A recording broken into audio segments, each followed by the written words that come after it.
But we begin the readout with the ball that is now in the DOJ's court. Just hours ago, the House of Representatives passed a resolution to refer former Trump advisor Steve Bannon for criminal contempt charges. Speaker Nancy Pelosi is now free to transmit that referral to the Department of Justice, which will decide whether to prosecute Bannon for his flagrant defiance of a congressional subpoena. Now, by and large, House Republicans voted to let Bannon off the hook for spitting in the face of the very Congress that they serve. But a small but hearty 9 Republicans wound up siding with the Democratic majority. That's 7 other Republicans besides Adam Kinzinger and Liz Cheney, who broke party ranks to hold Bannon to account under the law.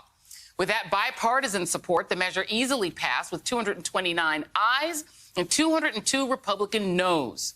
It came after Cheney criticized the selective memories of her Republican colleagues. There are people in this chamber right now who were evacuated with me and with the rest of us on that day during that attack.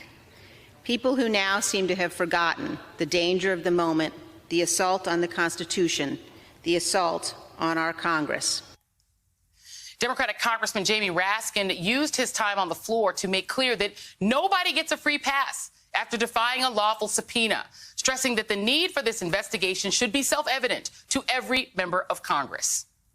We are investigating the attack on Congress by domestic enemies of our Constitution because we are sworn to do so by our oaths of office. In America, when you are subpoenaed to testify in court or in Congress, you show up, period. If you act deliberately with sneering, cavalier contempt for the American people and their representatives, we will hold you in contempt.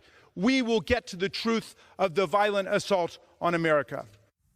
It's also been widely reported that as the vote was taking place, QAnon Congresswoman Marjorie Taylor Greene crossed the aisle physically, not metaphorically, and tried to pick a fight with both Raskin and Cheney.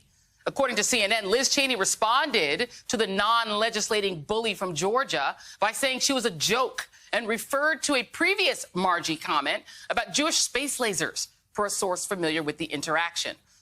All of this Republican intransigence and wackiness from the lady in Georgia came after House Minority Leader Kevin McCarthy made the bogus claim this morning that the Bannon subpoena, get this, is invalid, among other things.